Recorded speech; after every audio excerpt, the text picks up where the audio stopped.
हमारे साथ स्टूडियो में इस वक्त मौजूद हैं रियाज अंसारी। रियाज अंसारी जो एक सीनियर पत्रकार हैं और वर्तमान में पत्रकार संघ के तहसील अध्यक्ष हैं। इस बार उन्होंने राजनीति में कदम रख दिया है। अभी आपने देखा विधानसभा चुनाव में भी उन्होंने जो है बीएसपी को काफ़ी जो है मजबूत किया था और काफ़ी अच्छा नवाबगंज का रिस्पॉन्स उनका रहा था, लेकिन इस बार फिर उन्होंने पार्टी को बदल के जो है कांग्रेस में आए हैं। और इस बार नगर की राजनीति की अगर बात की जाए तो नगर के अध्यक्ष पद के लिए दावेदारी ठोकी है और उनकी दावेदारी से उनके विरोधियों में जो है हलचल सी मच गई है। बात करते हैं रियाज अंसारी से, आखिर उनका राजनीति का सफ़र क्या है और राजनीति में आने का उनका मकसद क्या है। रियाज जी, सबसे पहले अपना चैनल में आपका स्वागत करते हैं। बहुत बहुत धन्यवाद परवेज भाई। पत्रकार संघ के तहसील अध्यक्ष भी हैं और इससे पहले विधानसभा का चुनाव था तो आपने जो है काफ़ी अच्छा रिस्पांस था, आपने अच्छा लड़ाया था बीएसपी को। यहाँ से लोग कहते हैं कि डूबती नाव पर सवारी नहीं करना चाहिए, लेकिन यहाँ देखा जा रहा है कि एक डूबती नाव पर आप सवार हुए हैं, कांग्रेस ज्वाइन किए हैं आप। परवेज भाई, एक बार में आपने मुझसे 4 सवाल किए हैं जी, तो मैं सिर्फ इतना बताना चाहूँगा। सबसे पहले आपका सवाल था कि राजनीति में, तो अभी आप विधानसभा की बात कर रहे थे। मैं राजनीति में बहुत लंबे समय से हूँ।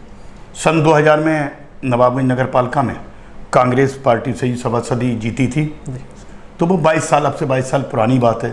तो वहाँ से तो अगर आप जोड़ेंगे तो 22 साल पुरानी तो राजनीति की शुरुआत रही है, लेकिन उससे 2-4 साल पहले से भी हम लोग राजनीति में सक्रिय रहे हैं। हमारे परिवार का एक लंबा चौड़ा इतिहास रहा है राजनीति में। हमारे मरहूम अब्दुल वहाब खालू साहब जो थे, पांडे जी से आप जानते हैं कि वो 132 वोटों से चेयरमैनी का चुनाव हारे थे। और उसके बाद हमारे ताऊ हैं सके ताऊ शब्बीर अहमद साहब, वो सभासद रहे हैं नगर पालिका में। हमारे परिवार में बहुत सारे सभासद रहे हैं। और तो मैं आपको ये कहना चाहूँगा, जो राजनीति में हमारा आज कोई नया दखल नहीं। आपने कहा विधानसभा से, हम पुरानी राजनीति में हमारा परिवार सक्रिय रहा है और अच्छी राजनीति में सक्रिय रहा है। दूसरा सवाल आपका था कि कांग्रेस डूबती ना। परवेज भाई देखिए, उतार चढ़ाव राजनीति में हर पार्टी पे आते हैं।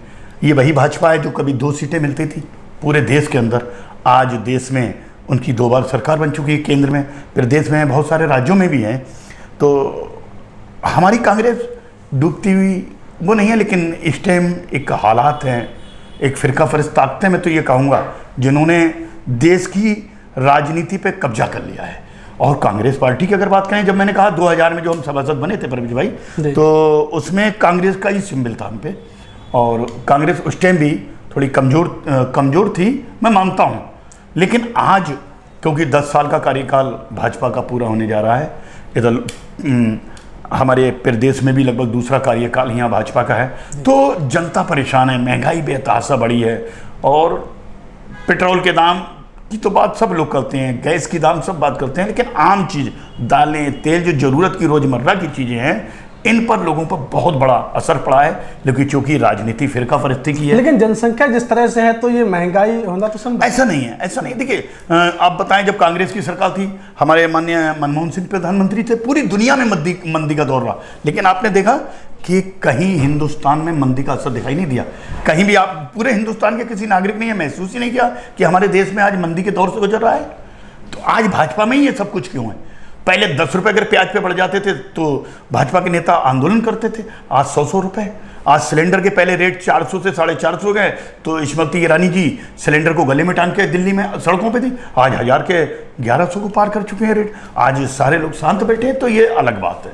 और कांग्रेस की अगर बात है तो मैं कहूँ, इस देश की एकमात्र ऐसी पार्टी है, मैं दूसरी पार्टियों की बुराई नहीं कर रहा हूँ, जो मैंने कांग्रेस को देखा है।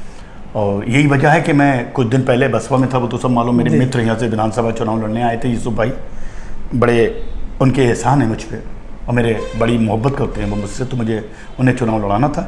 लेकिन मैंने कहा कांग्रेस पार्टी की जो बात है, कांग्रेस पार्टी का इतिहास कुर्बानियों से भरा पड़ा है। कोई ऐसी पार्टी नहीं जिसके परिवार ने इतनी बड़ी कुर्बानियाँ दी हों। आज आप देखें, इंदिरा जी को लोग याद करते हैं, कुर्बानी के लिए याद करते हैं, लेकिन इंदिरा जी वो शख्सियत थी, 1 लाख पाकिस्तान की सेना ने घुटने टेके थे, तो वो काम इंदिरा जी ने किया था। आयरन लेडी बोली जाती थी। राजीव जी की बात करें, देश पे शहीद हो गए, आपके शहादत से पहले आपने कई सभाएं की थी, उसमें आपने इस ढंग के इशारा किया था कि मैं देश के लिए काम करूंगा, जिंदा रहूं या ना रहूं इस देश के लिए। और खुफिया विभाग ने उन लोगों को रोका था कि आप जनता के बीच में, नहीं मैं जनता के बीच में लगातार जाऊंगा, जनता मुझे मोहब्बत करती है। लेकिन वो दौर होता है इस समय जो प्रियंका और राहुल जिस तरह से मजबूत कर रहे हैं, क्या लगता है आपको कांग्रेस में? वो दौर आलू था, लेकिन लोग जो हैं, देश के लोग हैं, आज उसी कांग्रेस को याद कर रहे हैं कि वो कांग्रेस बहुत अच्छी थी हमारे लिए। महंगाई का पता नहीं, 400 का सिलेंडर 450 का हो गया, बस इतनी महंगाई बढ़ती थी। आज तेल, पेट्रोल, डीजल, हर चीज पे बेतहाशा महंगाई है। और तो और हम मोबाइल चलाते हैं, हम लोगों को भी एहसास नहीं है, छोटी छोटी बेसिक चीजें अगर लेके चले, मोबाइल का रिचार्ज 200 रुपए का आज 400 कर दिया। डिश टीवी का रिचार्ज जो हम 300 रुपए का कराते थे, हमारे सबके घर में ये चीजें हैं। आपने एक चीज कर दी कि गल्ला मद फ्री। अरे आप दूसरे मदों से कितना जनता को परेशान कर रहे हैं। आज आप टैक्स देखें, आपको हर कदम कदम पर टैक्स परेशान कर रहे हैं। और पार्टियां भी रही थी, सरकारें और पार्टियों की रही थी, उस समय जो है राशन मुफ्त क्यों नहीं था? ऐसा था, राशन की ये जो मुफ्त राशन की वो थी, ये मनमोहन सिंह जी के दौर में ही, मैं परवेज जी बता दूं, लास्ट में ये सांसद में प्रस्ताव पास हुआ था, लेकिन वो लागू भाजपा में हुआ तो उसका क्रेडिट भाजपा ले रही है। लेकिन ये हमारे माननीय मनमोहन सिंह जी, क्योंकि अर्थशास्त्री थे, उन्हें पूरी दुनिया की, उन्हें हर चीज़ की जानकारी, ऐसा ज्ञानी प्रधानमंत्री, और यार हाई स्कूल वाला प्रधानमंत्री और अर्थशास्त्री का मुकाबला नहीं कर सकता। मैं बेबाकी से ये बात कहना चाहता हूँ। रियाज जी, बात की जाए नगर के चुनाव की, तो आप पहले भी नगर में जो है अध्यक्ष पद पर जो है चुनाव लड़ चुके हैं, और इस बार क्या लगता है आपको, जनता का वो प्यार आपको मिलेगा? जी परवेज भाई, उस टाइम भी सन 2012 की बात है जब हम चुनाव लड़े। समाजवादी की पार्टी थी प्रदेश सरकार में, और वहाँ पर एक समाजवादी पार्टी में एक ऐसी ताकत लखनऊ के अंदर बैठी हुई थी। अगर उस चुनाव को आज हम याद करते हैं तो अपने आप हम लोग थरथरा उठते हैं, थैर उठते हैं, बिल्कुल मतलब रूए कांप जाते हैं कि वो चुनाव नहीं था, एक गुंडागर्दी का जीता जागता नमूना था। मैं बहुत छोटा था, 10 साल पहले और छोटा रहा, युवा था, तो मैंने देखा कि इतनी बड़ी गुंडई होती है चुनाव को जिताने के लिए कि नेता लखनऊ से आके डीआईजी, आईजी, कमिश्नर, एसएसपी गली गली घूम रहे हैं। डीएम, हमें ऐसा लग रहा था जैसे लेखपाल घूमता हो गलियों में। तो इतनी बड़ी गुंडई थी, क्योंकि अखिलेश सरकार थी, समाजवादी की सरकार थी, उन्होंने स्पष्ट डायरेक्शन दिए थे कि जो इनकी सपा की जो नेता थी कि उनको हर हाल में आपको चुनाव जिताना है, उसके लिए कोई जतन करें। आपने देखा मेरी रैली उस टाइम भी निकली थी, जनता ने इतना प्यार दिया था कि 300-400 मोटरसाइकिलें मेरी रैली में थी, मेरी सभा में बहुत भीड़ रहती थी। लेकिन परवेज भाई, जो मेरे साथी थे, जो मुझे चुनाव लड़ा रहे थे, उनके ऊपर जुल्म जातियाँ करना शुरू कर दी। हमारे जो नेता जो कहलाए जाते हैं ताहिर, उनने, उनकी पत्नी सहला जी ने, इन लोगों ने बहुत जुल्म कराए। तो क्या लगता है आपको, समाजवादी, आपका आरोप है समाजवादी पार्टी जो है गुंडे करती थी? देखिए, समाजवादी पार्टी पे गुंडे के आरोप सब लोग लगाते हैं कि गुंडे की पार्टी, लेकिन मैंने बड़ी करीब से देखा। मैं अखिलेश जी के लिए नहीं कहूँगा ये बात, क्योंकि लेकिन उनमें जो शिवपाल यादव जी थे, इनके इस परिवार से बड़े करीबी रिश्ते थे, और कहते थे कि मिनी मुख्यमंत्री उनको बोला जाता था। उन्होंने ये जुल्म किया कि हम जब वोट मांगने निकलते थे, बहुत बड़ा जुल्म किया है शिवपाल जी ने। मैं आपके चैनल के माध्यम से आज इतने 10 साल बाद अपने दिल की बात ये लोगों से कह रहा हूँ कि मेरे बच्चों को परेशान किया, मेरे परिवार के लोगों को बहुत सताया गया, पुलिस को भेजा गया। मैं चुनाव प्रचार में निकलता था, पुलिस घेर लेती थी आके, बड़ा कठिन समय था। ऐसा लगता था आपका कहना है आपसे वैर था, आपसे ही वैर? नहीं, मुझसे नहीं था। फारूक मंसूरी साहब चुनाव लड़ रहे थे, उनके साथ भी बहुत मारपीट की गई हम थाने में, उस दौरान FIR कराई गई। हमारे और जो कुछ सभासद थे जो चुनाव में उतरे थे, उन लोगों के साथ भी बड़ी मारपीटें की गई, बड़ी बदतमीजी की गई। अच्छा, इनका तो इतिहास अगर मैं बात करूँ, जो चेयरमैन है, इनका इतिहास तो अपने आप में पूरा नवाबगंज जानता है कि गुंडई से भरा पड़ा है। चुनाव लड़ने के बाद हमने देखा 5 चुनाव जो हुए हैं, अगर पांडे जी का कार्यकाल छोड़ दें, जो हमने अपने होश में चुनाव हुए हैं, बस यही हुए हैं। पांडे जी का एक कार्यकाल ऐसा था, उन्होंने फिलहाल हमारे परिवार के, हमारे मरहूम अब्दुल वहाब साहब को, हमारे वो खानदानी भी हैं हमारे, और रिश्तेदार भी हैं, अब खालू लगते हैं, मौसा लगते थे, तो उन्हें चुनाव हराया था। लेकिन उसके बाद भी मैं पांडे जी की तारीफ कर रहा हूँ आज। लेकिन ये जो ताहिर और सहला का जब से राजनीति में यहाँ आना हुआ 1995 से, यहाँ पर वो गुंडाई हुई है, वो लोगों को सताया गया है, गरीब लोगों पर, मजलूम लोगों पर। आप देखें लोगों के घर गिरा दिए गए, आप देखें लोगों के प्लाटों पे बुलडोजर चलाए गए, मकानों पे JCB चलाई गई, बहुत जुल्म और जातियाँ की गई हैं। और शायद यही वजह है, नवाबगंज की हर जनता, हर वो ईमानदार जो अपने दिल में, हिंदू मुस्लिम ईमान सबके अंदर होता है। मैं आप चाहें कि ईमान की बात कर रहा हूँ, अगर हम कहें कि धर्म की बात अगर है, जो धर्म को मानता है, जो किसी भी मजहब को मानता है, वो ये जानता है कि इनका इतिहास पूरा गुंडई से, दबंगई से भरा था। और अब इंशाल्लाह पब्लिक सब जान चुकी है और इतना प्यार मिल रहा है, इतना प्यार जहाँ चले जाते हैं परवेज भाई, लोग कहते हैं रियाज भाई आपको आने की ज़रूरत नहीं। और हम एक चीज़ और बताएं, अभी हमारे 2-3 दिन में बड़ी अजीब बात है, अल्लाह का जो भी मर्जी है उस खुदा ईश्वर की, हमारे यहाँ कितने हैं, 1 दर्जन से ज़्यादा लोग इस दुनिया से अलविदा कह गए। हमारा उसमें एक चचेरा भाई भी था, बहुत सारे परिवारों के लोग थे। मैं अल्लाह से दुआ करता हूँ अल्लाह सबकी मग़फ़िरत फरमाए। लेकिन आप देखेंगे कि नवाबगंज के हर राजनीतिक लोग उसमें दिखते थे, सब लोग जा रहे थे। लेकिन अगर नहीं थे तो हमारी ये ताहिर साहब नहीं थे और हमारी शैला मैडम, ये कहीं किसी के घर में नहीं गई, क्योंकि इन्हें तो सिर्फ वोट लेना है। इन्होंने एक कोठी लखनऊ बना ली, एक बरेली बना ली, एक सितारगंज बना ली, ये तो मौज कर रहे हैं। इन्हें आप बताइए किसका साथ। अगर आपका आरोप यह है कि यह गलत है, फिर जनता इन्हीं को ही चेयरमैन क्यों बनाती है?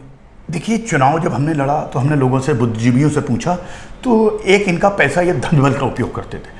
कुछ लोगों को खरीदते थे, कुछ जो बिकाऊ कौम के हर समाज में होते हैं, हमारे समाज में भी हैं बिकाऊ समाज के ऐसे ऐसे लोग हैं। मैं स्टेज से अगर कहूँगा तो बुरी लग जाएगी, मैं भी कोई चुनाव में है, मैं खुल के वो बात नहीं कहूँगा।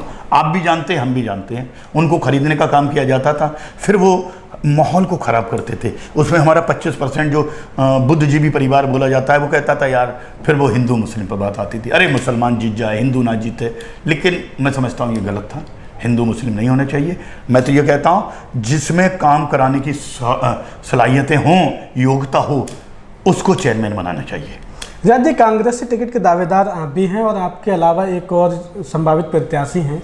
नहीं, वो कुछ नहीं है फिलहाल। क्या लगता है आपको टिकट मिलेगा? जी, टिकट तो 100% मुझे को मिलेगा, क्योंकि आज आप बरेली में देखें कि नवाबगंज की सीट को हमारे जो पदाधिकारी लोग हैं, हमारे लखनऊ की टीमें आई हैं, बरेली से आई हैं, हमारे जो प्रभारी हैं दोनों बड़े ही सम्मानित जुनैद साहब और हमारे पंडित जी राज शर्मा जी, उन्होंने खूब भ्रमण किया है। उन्होंने देखा है कि नवाबगंज की सीट चुनाव जीत रही है, हमारी बहुत सारी सीटें जीत रही हैं, औला भी जीतेगी इंशाल्लाह ताला। हमारे जिला अध्यक्ष जी खुद शकलैनी साहब भी इंशाल्लाह चुनाव जीत के आएंगे। हमारे मीरगंज में पूर्व चेयरमैन, वर्तमान में जो चेयरमैन है वो कांग्रेस के भी हैं, हमारे इलियास अंसारी साहब, अब वो भी इंशाल्लाह फिर से चुनाव जीतेंगे। तो हमारी बहुत सीटें जीतेंगी, लेकिन नवाबगंज की भी सीट अब इन सीटों के मुकाबले बहुत मजबूत मानी जा रही है। रियाज जी, जानना चाहेंगे, एक तरफ नूर इस्लाम हैं, शारिक खान हैं, राशिद हैं और फारूक मंसूरी और सहला ताहिर तो हैं ही वर्तमान में, तो क्या लगता है इन धुरंधरों के बीच आप किस तरह से?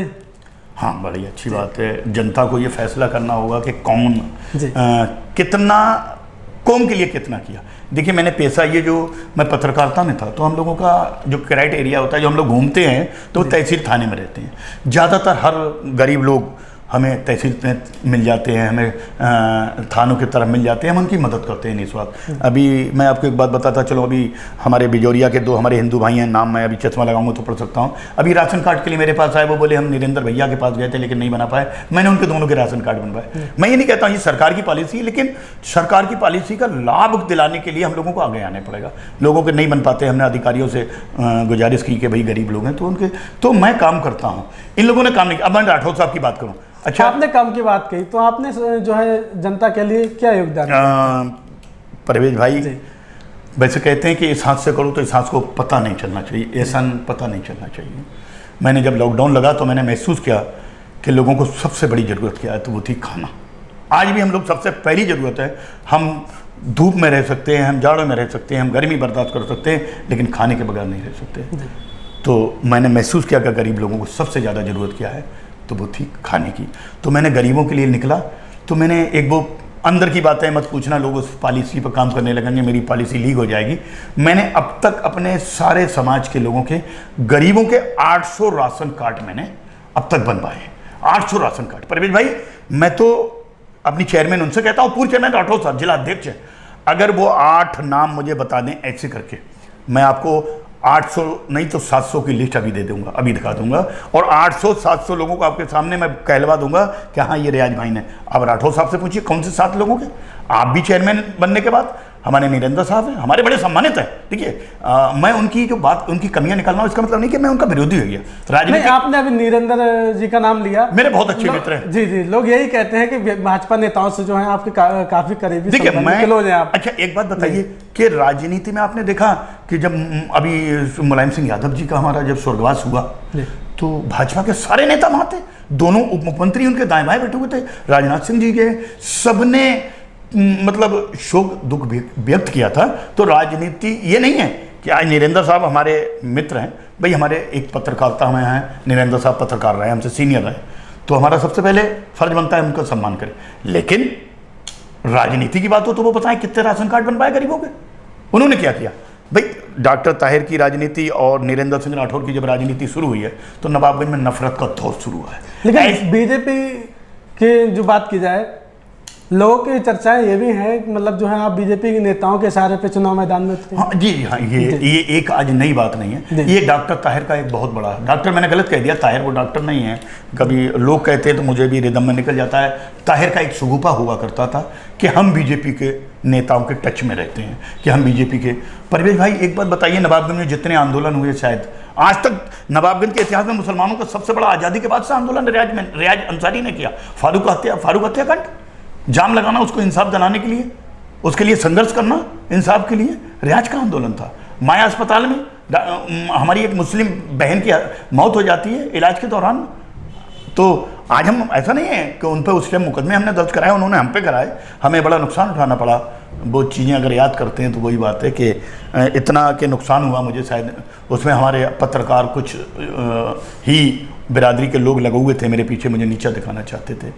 तो बहुत बड़ा, तो सारे आंदोलन मैंने किए हैं आज तक, जहां पे भी मुसलमानों को जरूरत हुई है, हिंदू समाज के लोगों को जरूरत हुई है, दलित समाज के लोगों को जरूरत हुई है, आपका रियाज खड़ा मिला है। ये देखिए राठौर साहब, आप बताएं क्या सोच, रोड बनवा देना नहीं, खरंजे डलवा देना, क्या ये राजनीति अगर बात करें, कुछ एक्स्ट्रा नवाबगंज में करना था, नया एफर्ट लगाना था, कुछ ऐसे दिखाना था। देखें एक काम, फिर वही बात आ जाती है। राजेंद्र कुमार शुक्ला जी हमारे चाचा के तरह हैं हमारे, उनके हम पवन जो जज साहब हैं, हम लोग क्लासमेट हैं।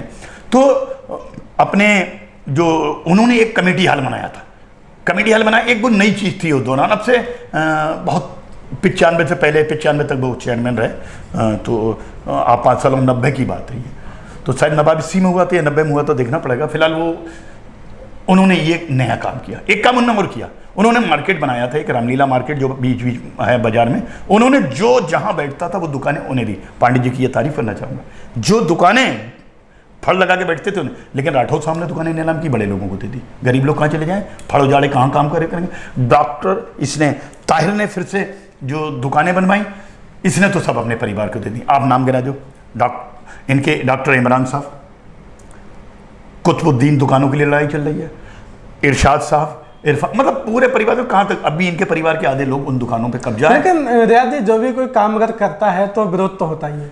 नहीं ऐसा नहीं है, उन्होंने गलत काम किए।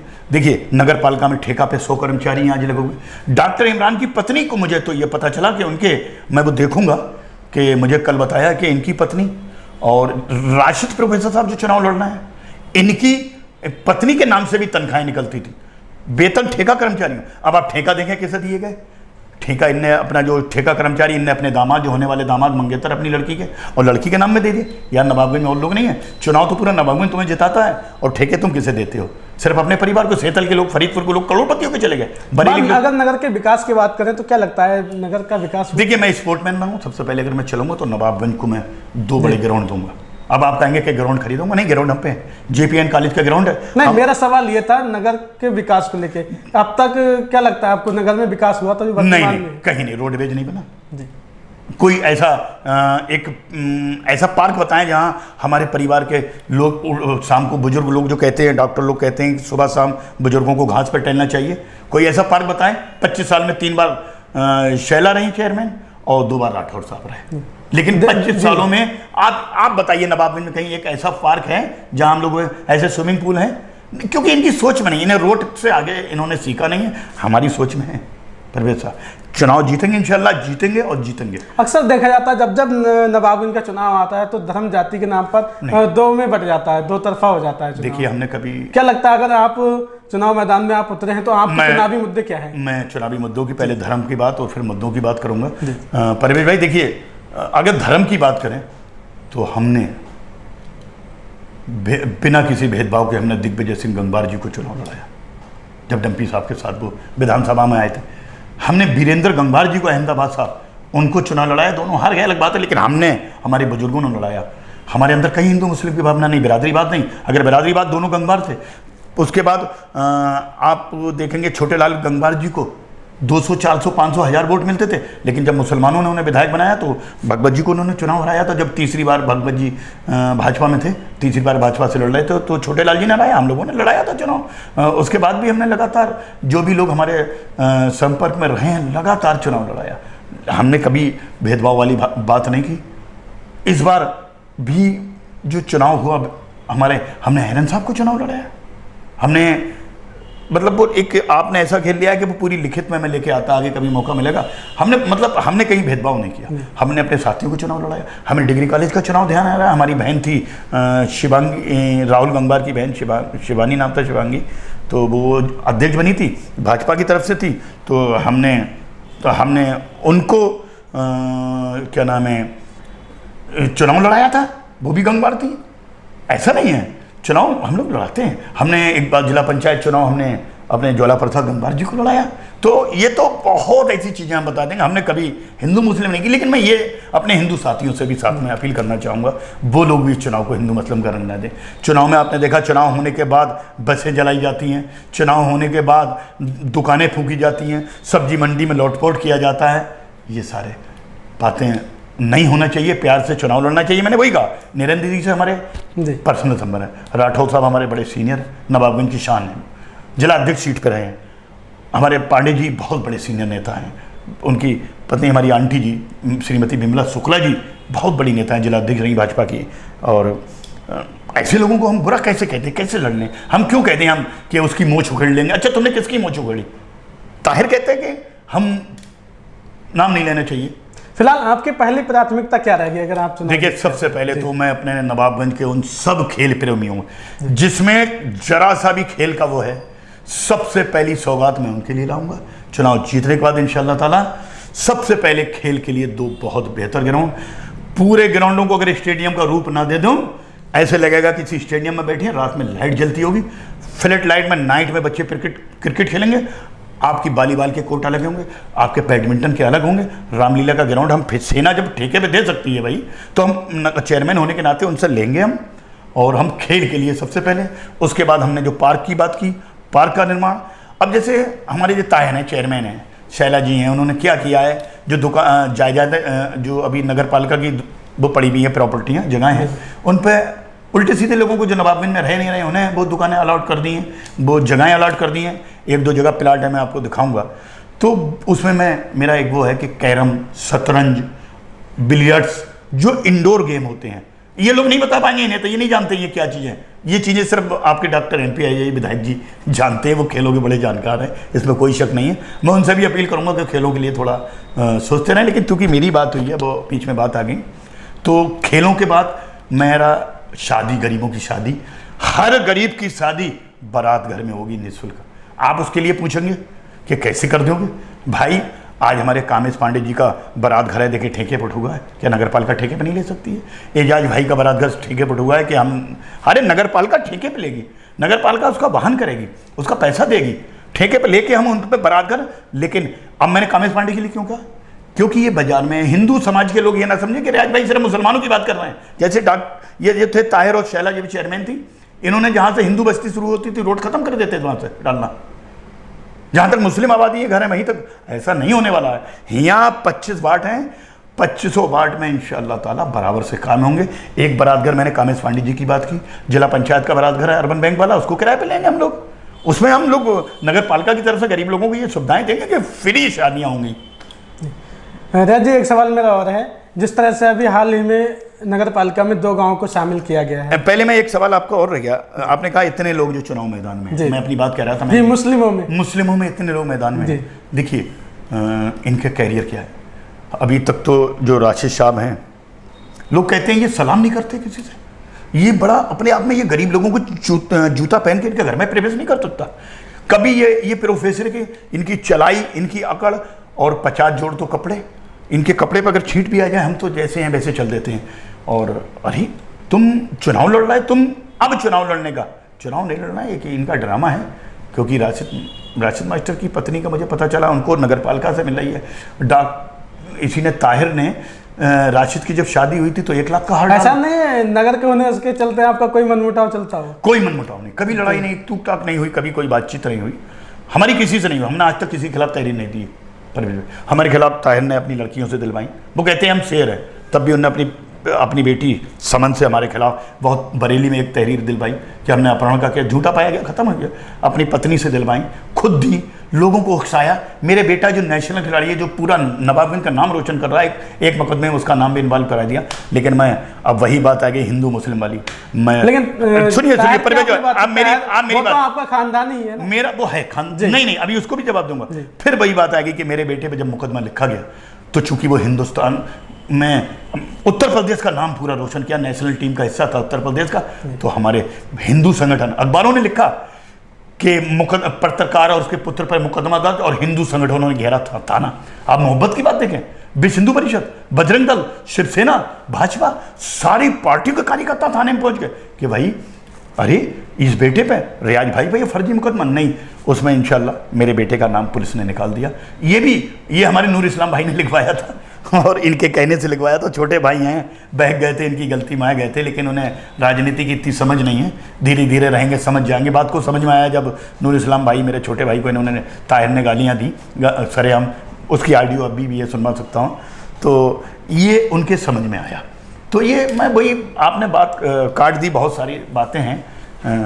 मैंने आज तक किसी के खिलाफ तहरीर नहीं दी, लेकिन मेरे बेटे पे तो पूरा नवाब। ताहिर तो आपके चचा कहलाते, फिर इतना विरोध क्यों? हाँ यार, मैंने भी एक इंटरव्यू में ये कह दिया, मुझे कहीं से मुझे बताया गया, लेकिन मैंने वो इंटरव्यू शायद दिया था, आपको दिया था, ये किसी को तो वो पढ़ा गया। मैंने कहा ये हमारे खानदानी है।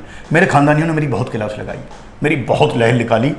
तो उन्होंने मुझे पूरा सिजरा जो खानदान का होता है कि हमारे दादा, हमारे पापा और हमारे परदादा, लकड़दादा से कहीं से भी ये नहीं है, ये खानदानी नहीं है, ना राशिद और ये। तो मुझे बड़ा फक्र है इस बात का। मुझे अब लगता था यार मेरे खानदान के लोग बहुत गलत कर रहे हैं, कितनी बदनामियाँ, किस किस चीज़ को लेकर मैं नहीं कहूँगा। हमारे राशिद साहब ने तो कह दिया था कि 1 करोड़ रुपया उनके वो किस चीज़ पर खर्च करते हैं वो जुबान में नहीं करूँगा। और उन्होंने जो तीसरी शादी की है, लोगों को मालूम है कि 1 करोड़ का मकान बरेली में कोठी लेके दी, और 50 लाख का शोरूम सितारगंज में बनवा के दिया, 85 लाख की ज्वेलरी दी। यार एक लड़की से शादी करने के लिए पूरे नवाबगंज का विकास का पैसा एक औरत पे, एक लड़की पे लगा दिया तुमने। अरे भाई 300-200 बेटियों की शादी हो सकती थी, रमेश गंगवार से सीख लेते जाके। ऐसे लोगों के साथ तुमने क्या नवाबगंज में रमेश जैसे लोगों को देख नहीं रहे हो, सुन नहीं रहे हो, 2.5 से शादी करा रहे हैं। अब फिर वही बात आ जाएगी वो बीजेपी के। यार जो अच्छा करे अच्छा कहो, दुश्मन अच्छा करे अच्छा करो, क्योंकि अल्लाह उसी बात को, अच्छे को, सही को सही कहना चाहिए। अच्छा दूसरी चीज, वाइस चेयरमैनी का चुनाव हमने सिद्दीकी बिरादरी को हमने जिताया। ताहिर साहब की जो चेयरमैन थे 95 में, इन्होंने नहीं जिताया हमने, जबकि हम दावेदार थे। और अंसारी हमारी बिरादरी के 10 मेंबर और सिद्दीकी बिरादरी के 3 थे शायद। लेकिन हमने जब बैठा है, हमारे एक दोस्त हैं। आप बिरादरीवाद की बात क्यों कर रहे हैं? मैं इसलिए कह रहा हूं कि चुनाव में मैंने कभी बिरादरीवाद नहीं दिखाई। मैं वही कह रहा हूं, देखिए 10 अंसारी सभासद, लेकिन 3 सिद्दीकी सभा था।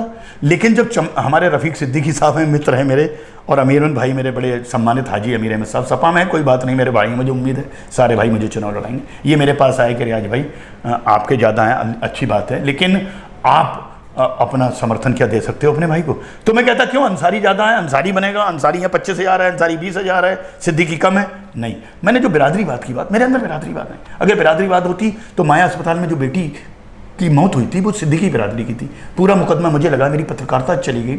मेरे अंदर परवेज भाई कहीं बिरादरी बात नहीं है, जाति बात नहीं है, धर्म बात नहीं है। सब धर्मों की मैं इज्जत करता हूँ, मानता सिर्फ इस्लाम धर्म को, इबादत अल्लाह की करता हूँ, उसके रसूल को मानता हूँ, पंचतन पाक को मानता हूँ, मानता सिर्फ इस्लाम धर्म को, सम्मान हर धर्म का करता हूँ। रियाज जी, नगर के लोगों के लिए क्या मैसेज, क्या संदेश? नवाबगंज के लोगों से मैं फिर एक बात, आप देखिए फारूक भाई या सबके नाम ले रहे हैं, फारूक भाई के साथ एक और बताता चलो यार, मुझे बड़ी दिक्कत होती है। फारूक भाई चुनाव लड़ने आ जाते हैं, पिछली बार आए तो यार इन्हें बहुत मारा उन्होंने, ताहिर ने।